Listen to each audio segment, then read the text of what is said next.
Olá, minhas queridas, sejam bem-vindas aqui ao Café de Esperança. Trazendo aqui sempre perguntinhas que são feitas lá no Instagram. Lá o espaço é muito pequenininho, então aqui dá para a gente se aprofundar um pouco mais. E a pergunta era sobre como deixar o passado no passado. Bom, aqui eu não sei a que situação do passado a pessoa está se referindo.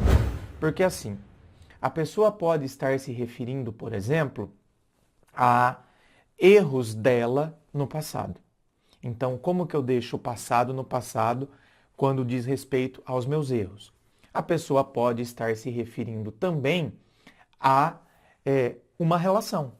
Então, como que eu deixo de fato no passado esse relacionamento? Como que eu deixo no passado a mágoa? Como que eu deixo no passado o que a pessoa me fez? Porque eu fico trazendo isso hoje no dia a dia da minha vida. Então, vamos abordar um pouquinho esses aspectos. Começando pela questão de se for algo relacionado aos meus erros. Como que eu posso deixar no passado e parar de me culpar porque eu deveria ter agido de outro jeito, eu não me conformo em ter agido daquela maneira, eu não me conformo, eu perdi a pessoa porque eu não soube valorizar, eu perdi a pessoa porque eu não fiz aquilo, eu perdi a pessoa porque... Gente, entendamos de uma vez por todas. Nós cometemos erros e nós passamos por N fases. E às vezes a gente precisa, não é que a gente passa por uma fase para que depois a gente possa atingir a outra. Lembra videogame? Eu não sei como que os videogames estão hoje, porque realmente eu nunca mais joguei. Nunca mais. Eu jogava quando eu tinha meus 15 anos, que era o Master System, depois o Mega Drive. Então eu sou da época de Alex Kidd, Sonic e aquelas coisas. E eu lembro que o Alex Kidd, quando que eu comecei no Master System, que o Alex Kidd vinha na memória já do próprio, do próprio aparelho, eu lembro que a primeira fase, que é a aguinha com açúcar, né? Eu achei que era horrível. Eu falei, gente, não tem como vencer isso aqui. E depois eu fui me aprimorando a partir dos erros, né? Você já sabe de onde vem, você já sabe o que vai acontecer, você já consegue prever, Então você vai se aprimorando, você vai desenvolvendo a técnica do pulo, a técnica do soco, e aí você passa a primeira fase. Aí, o próximo desafio, a primeira fase te gabaritou para a segunda. Todos aqueles enroscos, todas aquelas coisas, ela te gabaritou para você enfrentar a segunda. Só que a segunda vão vir com novos desafios. E aí você considera que agora é impossível passar por essa fase. Aí você perde as 3 vidas ali na segunda fase, volta lá para a primeira. Aí a primeira chega um tal ponto que a primeira, tipo, você faz até de olho fechado. Nossa, ai meu Deus do céu. Quando você está lá na terceira, quarta fase, a primeira, imagina, o que é passar pela primeira fase para quem está na terceira, na quarta? Então a gente tem que entender que na nossa vida é assim.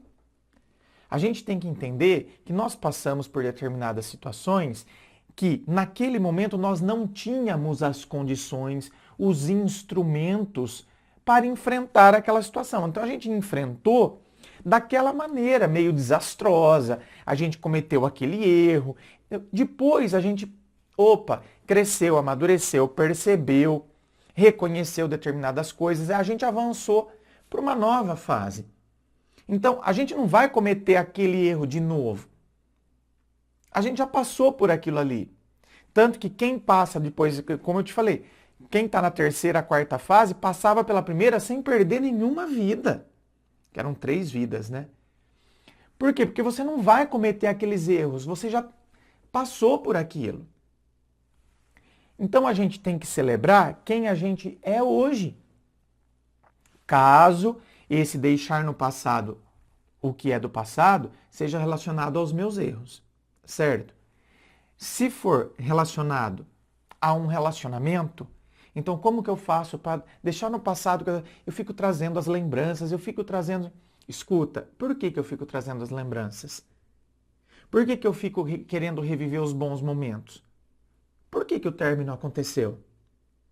Então, ao invés de ficar preso num tempo que já não existe mais, num sentimento que já não existe mais, mas existe em mim, André, tá? Mas não existe mais na outra pessoa. E para ter um relacionamento amoroso, o relacionamento amoroso ele está sustentado em cima de duas colunas, que é o meu sentimento e o sentimento da outra pessoa. A partir do momento que uma dessas duas colunas deixou de existir, a construção veio abaixo. Não adianta você querer imaginar que a construção está ali ainda, porque não está. É algo que só está na sua cabeça. A construção deixou de existir. Não existe isso de que eu amo por nós dois. Eu não posso assumir o lugar do outro. Aquela coluna era dele. Então, como que eu vou deixar no passado o que é do passado? A hora que eu entender que aquela construção ela existia naquele tempo, naquele momento. Hoje não existe mais.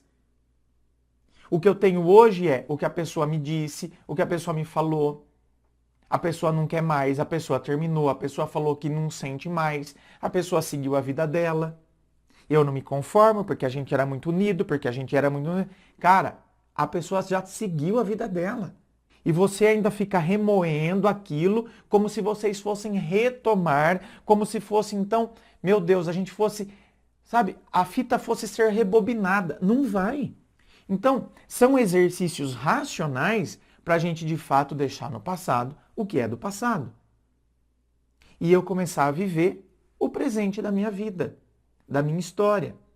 Eu parar de ficar remoendo.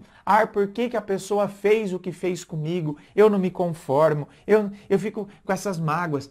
Outra coisa, né? Mágoa e ressentimento que fica todos os dias ali remoendo, eu revivendo. Por que eu vou permitir reviver essas coisas? Eu vou ficar tomando um veneno todos os dias que não vai mudar em nada. Se eu tomasse essa mágoa, esse ressentimento, esse inconformismo, porque eu me conformo, porque eu não sei o quê, e eu queria ver ela se dando mal e ela tá lá, se dando bem, vivendo a vida, curtindo a vida. O que essa mágoa, essa raiva, esse ressentimento muda? O que já aconteceu, não muda. O que aconteceu, tá ali. O que essa mágoa, essa raiva, esse ressentimento muda? O caminhar da outra pessoa. Não muda. Porque amanhã você vai ver, amanhã o castigo dela vai vir. Essa mágoa, esse seu ressentimento também não vai fazer com que o universo faça com que a pessoa receba o que você acha que ela merece receber.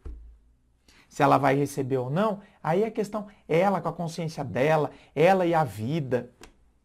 Eu não posso viver a minha vida para querer saber se ela está pagando, se não está, se está bem, se está mal. Eu tenho que viver a minha. Aliás, né? O melhor troco que eu poderia dar para a pessoa é justamente eu seguir a minha vida. Porque assim, a pessoa já aprontou comigo e ainda assim eu fico, né, enroscado. Então, quer dizer, o melhor troco que eu poderia dar para a pessoa é eu seguir a minha vida. Essa seria a melhor vingança.